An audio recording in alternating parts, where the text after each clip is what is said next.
Hello. I thought I would do an update because of the developments taking place. Seems to be a roller coaster ride, more so than usual. And generally, I don't mind what the RV commentators say and talk about because it's usually, nonsensical. But when they do talk about me and they seem to tell the audience they know exactly what I'm thinking and what I'm going to be doing, and I think it's probably right that I put them straight. They don't really know what my plans are or who I work for or anything like that. And in many ways, that's a good thing. But there are a couple of points that I would like to put straight. I'm not going to mention any names. I've never really been like that, but they'll know who they are.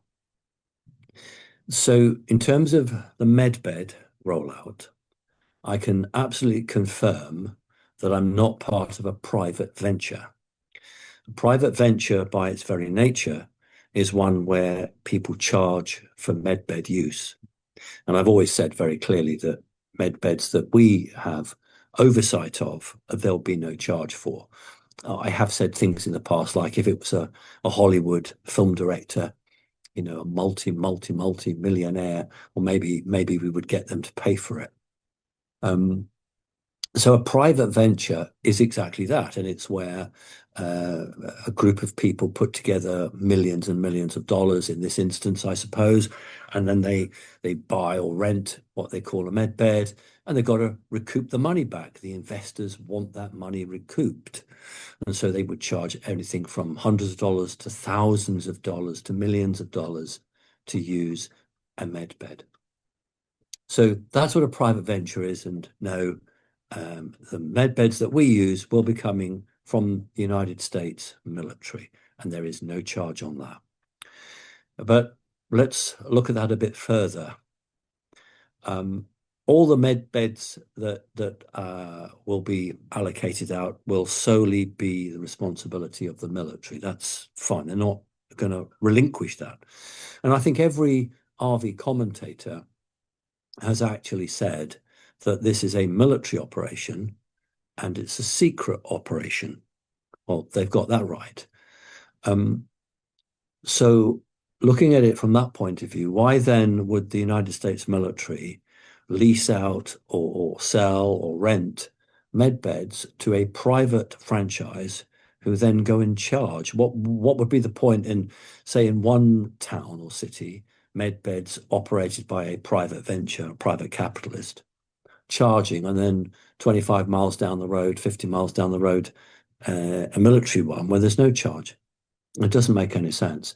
You cannot lease financially or buy or rent med beds as a private contractor.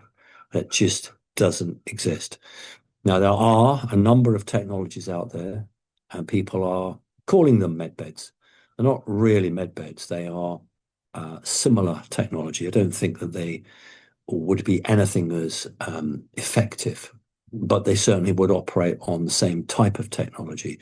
That's a different kettle of fish, and legally you won't be able to call them med beds. They'd have to be called something else. But those could be what a private capitalist or private venture capitalist could actually raise the millions for and do that. But they couldn't be labeled as a med bed, and I'm not involved in anything like that either. So that's the first thing. In terms of another RV commentator said, well, when individuals go to the redemption center and they get their millions, you imagine how difficult it would be to run a corporation or an empire, pushing out med beds, and how difficult it would be. And Simon Parkes is one person and he couldn't do it. You're absolutely right. If I was just one person, I couldn't do it. And I think also the person said you would need a chief executive, and a big organization to manage it. And Simon Parkes is just a person, one person. Well, I will let you all into a secret. I didn't see that video from that individual, but the chief executive of the organization that I am associated with actually sent it to me and said, Simon, of course, they don't know what's about to happen. They haven't a clue. They don't know, and we're all finding this really funny. So yeah, you're right. There would be a massive organization, not just hundreds, but thousands of people employed over many locations, different countries, many states in America, where this has to be rolled out. And you couldn't do it on your own. You will need an army of people. And that's the beauty of the RV, because it gives jobs to people, it employs people, it doesn't just make people healthy and well again. It actually gives hope to families and groups by paying decent living wages.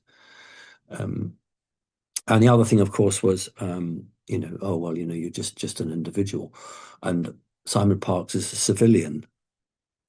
Let me tell people who should know better about the American military. The American military is the finest military in the world, full stop. And as part of that label, they have understood the efficacy of contracting out to civilians. Not every military department has an expert in the field. If you think about, let's go to the other end of the spectrum, to back engineering of UFOs. The vast majority of people brought in are civilians, not military personnel.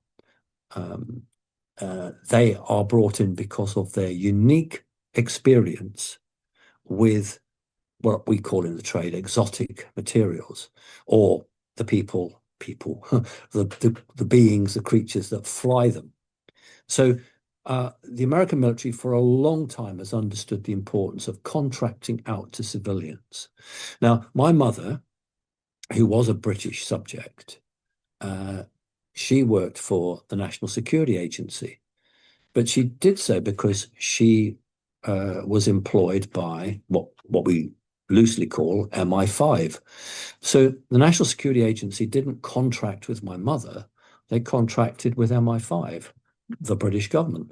My grandfather, who was a British diplomat who worked for the CIA, he actually worked for MI6, that's the British External Security Services. And the contract that the CIA had wasn't with my grandfather per se, it was with the British government. And that's what American military does, is it doesn't contract with the individual, it contracts with the government or the organization that is responsible for that individual. And that's how that works.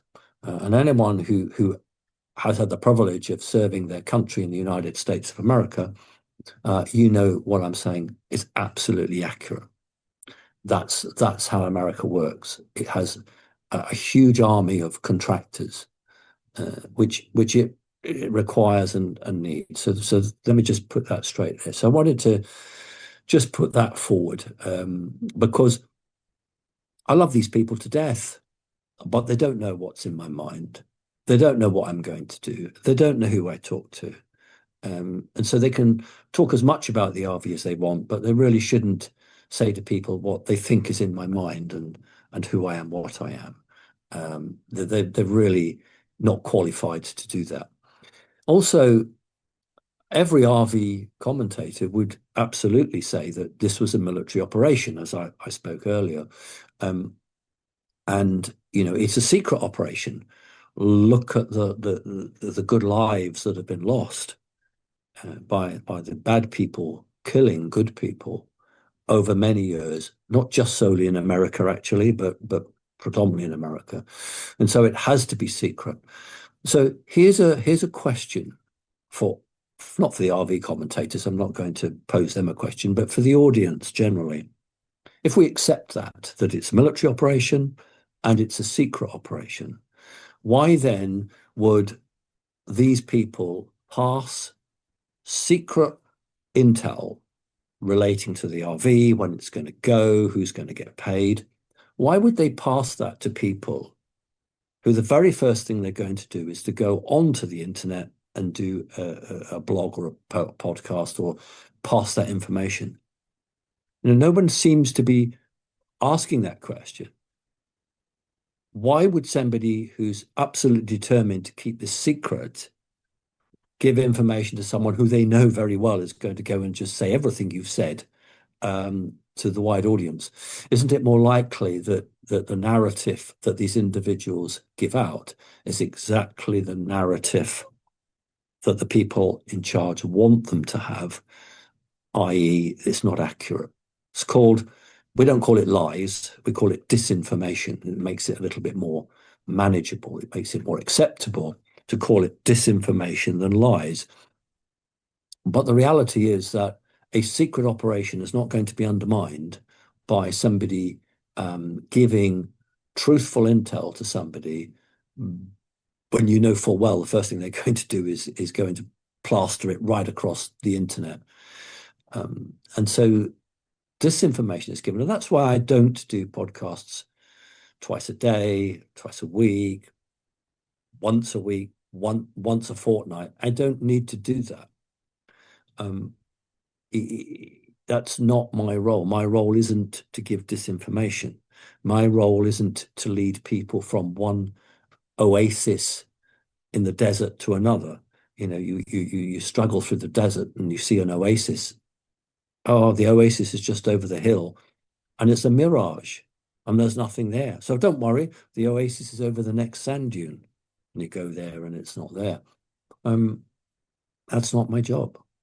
That's not what my role is. My role is not to do that. My role is to do what it has to do. And as a result of that, from time to time, I can give much more accurate and much more realistic information to the audience, because I'm not in the business of passing everything that I'm told straight out to people. I had a rough idea when the RV would be, and that's why at the previous Awake and Aware conference with Kerry Cassidy in 2025, I said to the audience, I'm not going to be able to do this one next year, i.e. 2026. And everybody understood what that meant. Well, what I've now been told is that I can do it because the RV will not be happening over the date of Kerry's conference. And that was the original reason that I said I couldn't do it, because it looks like that the RV would occur slap bang over when Kerry was thinking of planning to do her 2026 conference. Kerry's declared the date. Now it's the 25th and the 26th of July of this year. 25th, 26th. So that is not the date of the RV.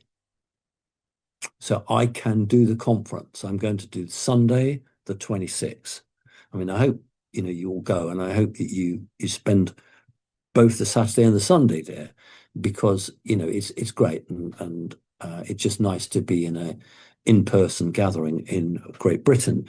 We're not so great at the moment, are we, with all the nonsense that's going on? Let's just call it the ununited kingdom. America, of course, loads of conferences all the time, and that's what you would expect. So it's nice when an American comes over, Kerry Cassidy comes over and puts these things on, because it doesn't seem to be a real movement in Britain at the moment to do it. I think people are just so under pressure. So I'm going to do two things at Kerry's conference. One is, apart from give out what Kerry calls toys, bless her, I'm going to literally talk about some of my experiences, which maybe I haven't really gone into detail enough. Time to do that, I think. The alien, the UFO stuff. So revisiting or reprising where I began over 10 years ago. That would be quite nice. But I'm also going to talk in depth about the RV, and I will take question and answers from the audience on the RV. And no disrespect to anyone, that's about as closest as the general public is going to get the truth and finding out what is around the corner. And that I'm going to do. So if you weren't thinking of going to the conference because you're not that interested in flying saucers, and shame on you, you should be. President Trump is very interested in flying saucers, as it's becoming quite obvious now. And come along and listen to a talk on the RV and have a chance to put questions that perhaps other people just don't have the background knowledge to answer.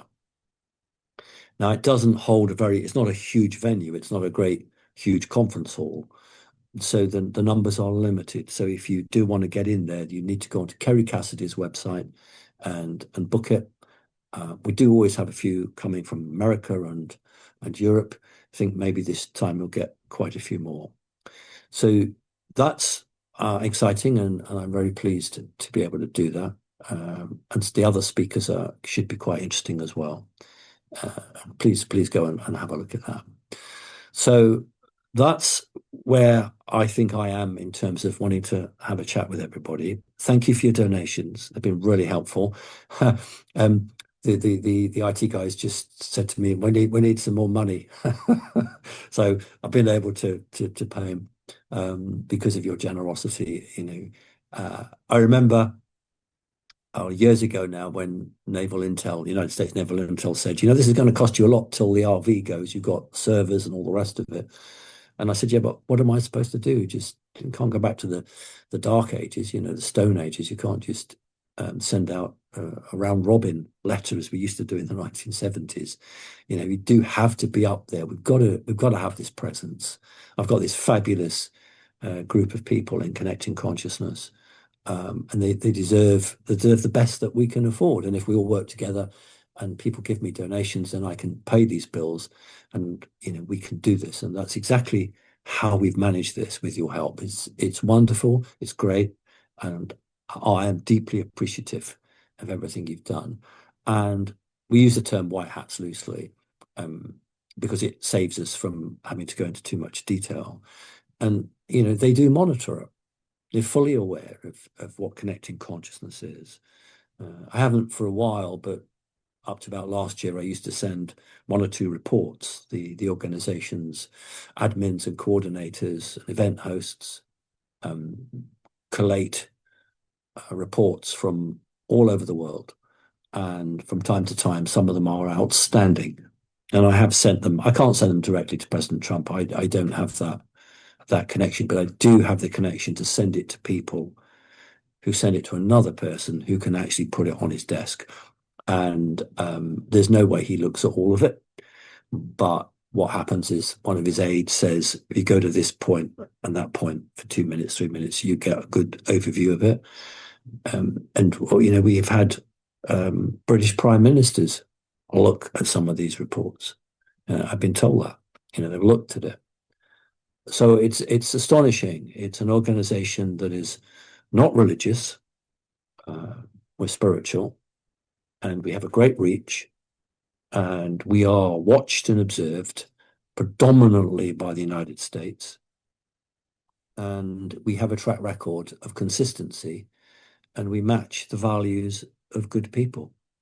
And, that's why this organization has been asked to play a role in what's to happen. And at Kerry Cassidy's conference, I'll be in a much stronger position to be able to explain to the audience, what that role is and how people can become involved in that. So no concerns about the RV at all. It's not delayed. It's tweaked. There's no question of that. They have to tweak things. But the overall timescale is good. And I don't have any concerns or issues. I'm not about to burst into tears or the of us jump up and down. And, this is a program that has been mapped out with performance indicators and milestones and targets.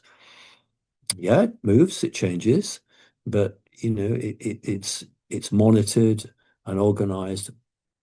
It is a greater undertaking than 1944, the D-Day landings. Now that's saying something. This financial reset, as the elite call it, the RV, as we call it, so the banks would call it a reset. Okay. Post offices in Britain call it a reset, but we don't. We call it the revaluation of currencies. This is more intricate, challenging, and demanding than the D-Day operation, because you're talking about tokenization, you're talking about the digitalization, and all the politics that have to go with that. And that's why it's taken years and years and years. And it's not just pressing a button. And this is the problem in a instant age where we get our text messages or want to send $5 or £10 to somebody.